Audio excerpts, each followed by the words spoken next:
राम राम कृष्ण हरे जय जय राम राम कृष्ण हरे जय जय राम राम कृष्ण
गुरुपाद शंकराचार्यांची रचना मध्यम स्वरातनं आणि दादरा तालातनं अतिशय गोड रचना केलेली आहे.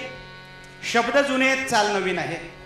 ज्याची बिघडली त्याची हमखास सुधरू शकेल अशी आहे. सदैव पाद पंकजम, सदैव पाद पंकजम.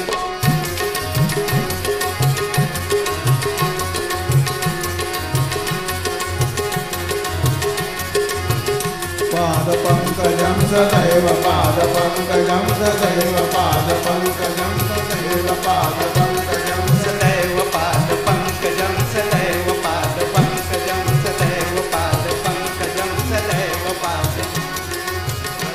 पादपङ्कजं सदैव पादपङ्कजं सदैव पादपङ्कजं सदैव पादपङ्कजं मदीयमानसे निजं, मदीयमानसे निजं ददानमुत्तमालकं नमामि नन्दबालकं. ददानमुत्तम सदैव पादपङ्कजं, सदैव पादपङ्कजं सदैव पादपङ्कजं सदैव पादपङ्कजं सदैव पादपङ्कजं नवीन गोपनागरं, नवीन केलिलम्पटं, नवीन गोपनागरं, नवीन केलिलम्पटं. नमामि मेघ, नमामि मेघ, नमामि मेघ सुन्दरं तडिप्रभालसत्पटं. नमामि सदैव पादपङ्कजं, सदैव पादपङ्कजं, सदैव पादपङ्कजं सदैव पादपङ्कजं सदैव पादपङ्कजं पादपङ्कजं गुणाकरं सुखाकरं कृपाकरं कृपावरं. गुणाकरं सुखाकरं कृपाकरं कृपावरं. सुरद्विषन्नि कन्दनं नमामि गोपनन्दनं. सदैव पादपङ्कजं, सदैव पादपङ्कजं, सदैव पादपङ्कजं सदैव पादपङ्कजं सदैव पादपङ्कजं सदैव पादपङ्कजं सदैव पादपङ्कजं, सदैव पादपङ्कजं, सदैव पादपङ्कजं, सदैव. गोपालकृष्ण भगवान की जय.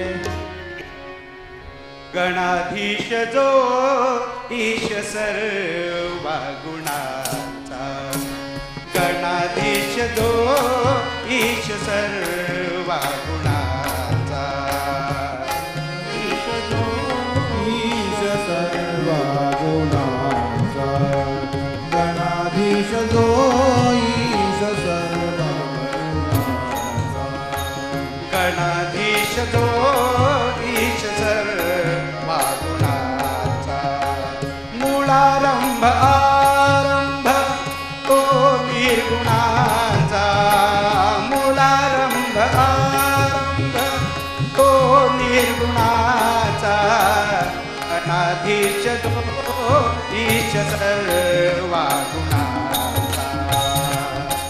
ईश जो ईश सर्वा गुणाचा गणाधीश जो ईश सर्वा गुणाचा नमो शारदा, नमो शारदा, नमो शारदा.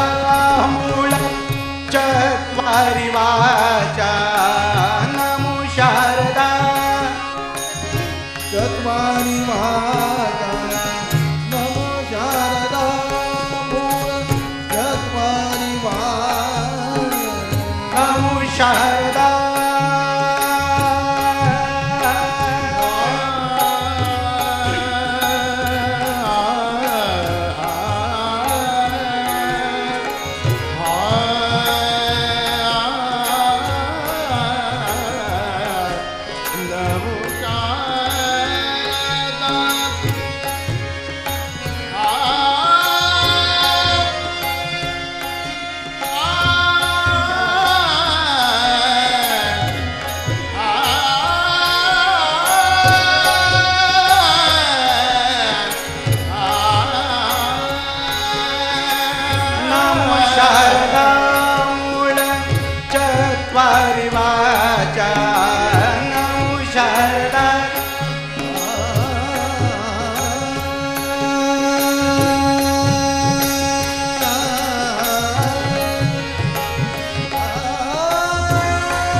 मूळ चत्वारि वाचा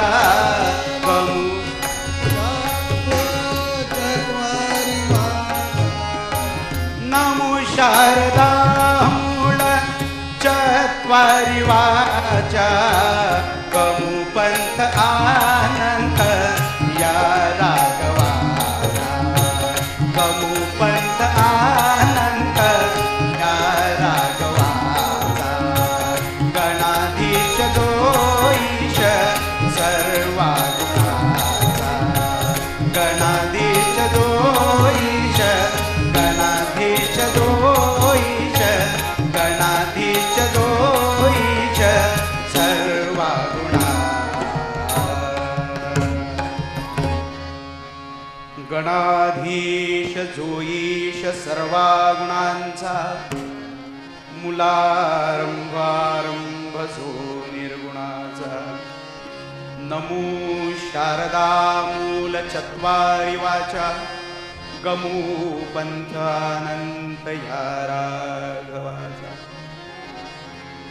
राष्ट्रगुरु समर्थ रामदास स्वामी महाराज साधकाला भगवंताच्या मार्गावरची वाटचाल सुलभ सहज आणि ध्येय प्राप्तीची व्हावी म्हणून एक सुंदर चतुसूत्री या छोट्याशा सूत्ररूप श्लोकामध्ये देताना म्हणाले की बाबा रे, भगवंताचा अनंत पंथ जर तुला चालायचा असेल, तुला शिवत्व प्राप्त करायचं असेल, जीवनाच्या मांगल्याची अनुभूती घ्यायची असेल, आयुष्याच्या कृतकृत्यतेची जाणीव करून घ्यायची असेल, तर भगवंताचा मार्ग चालण्याशिवाय तुझ्या जीवनामध्ये अन्य पर्याय नाही. इथपर्यंत निश्चित झालं की आम्हाला भगवंताच्या मार्गावर जायचंय, भगवंताच्या प्राप्तीसाठी जीवन आमचं खर्च करायचंय. मग तो भगवंत कोणता असावा, तो कसा असावा, तो कुठे भेटावा, कुणामुळे भेटावा आणि किती काळपर्यंत तो आम्हाला भेटत राहावा, याच्या अनेक पदराचं चिंतन भारतीय अध्यात्मशास्त्रानं केलेलं आहे. समर्थ रामदास स्वामी महाराज याच गोदावरीच्या काठी परमात्मा श्री रामचंद्रांच्या दिव्य रूपाचं दर्शन घेण्यासाठी आले. 8 वर्षाचा नारायण आपल्या घरातनं बाहेर पडला. बालपणी आपल्या आईला म्हणाला, आई चिंता करीतो जीवाची, पुढके हे जन न देखले डोळा, म्हणून ही कळवळा येत असं. आई आई या विश्वाची मला काळजी लागली आहे, मला त्यांच्यासाठी काम केलं पाहिजे. 8 वर्षाचं पोरग बोलल्यावर पळाला. वधूवर्यो शुभम भवतु सावधान असं गुरुजी म्हणाले. आणि नारायणाने पलीकडच्या गुरुजींना विचारलं, गुरुजी अहो सगळे सावधान सावधान म्हणत आहे, या मंडपात काही धोका आहे का? आणि वृद्ध असलेले गुरुजी म्हणले, नारायणा अरे सगळा संसार हाच एक धोका आहे. आणि नारायणानं त्याही गडबडीत विचारलं, मग गुरुजी आपण प्रपंचात की प्रपंचा म्हणले, बाबा पडलो आणि पडलो. प्रपंचात जो पडतो तो पडतो, पण पडल्यानंतर इतरांनी पडावं याच्यासाठीही काम करतो. ही एकच जागा अशी आहे ज्याच्यात पडता पडता माणूस धडपडतो, धड पडत नाही तरी धडपडतो, धडपड करत करत धड पडेपर्यंत पडतो आणि एकदा पडला की मग परत उठत नाही आणि तरीही प्रपंच सुटत नाही. दशदिशांची बंधनं ओलांडली नारायणानं, जांब नावाचं गाव सोडलं आणि भारतीय अध्यात्मशास्त्राचा हा ज्ञान गबस्ती नारायणाच्या रूपानं उदित झाला आणि टाकळीमध्ये येऊन पोहोचला. परमात्मा श्री रामचंद्राच्या समोर उभा राहिला, काळ्या रामाच्या समोर, आणि दोन्ही हात जोडून रामालयाला प्रार्थना केली, देवा अचपल मन माझे नावरे नावरिता तुझं विणशीण होतो, धाव रे धाव आता रामराया. अरे मनाची धाव थांबत नाही, जिथे जाऊ नये तिथे जातं आणि जिथे थांबावं असं वाटतं तिथे थांबत नाही. रामराया कृपा कर मजवरी करुणेचा राघवा पूर लोटी. प्रभो प्रभो तुझ्या अनंत कृपेचा भुकेला हा चातक तुझ्या दाराशी येऊन पोचला. काय अवस्था होती हो समाजाची. कवी म्हणाले, आई ती फुटतात देऊळे, पहिले तिरी ब्रह्मवृंद सगळे पिंडासाठी भांडत बसले आणि अंधाराचे दलाल म्हणती सोन्याला भंगार. कबराच्या मांडीला मांडी लावून दिनेलाईचा जन्म इथे घडवला जात होता. दिल्लीश्वरो वा जगदीश्वरो वा असं म्हणत पंडित राज जगन्नाथ अल्लाचे गोडवे गात होता. ज्यांनी समाजाला ज्ञान द्यावं तो ब्राह्मण कलंकित आणि भयभीत झाला होता आणि ज्यांनी समाजाचं संरक्षण करावं ते क्षत्रिय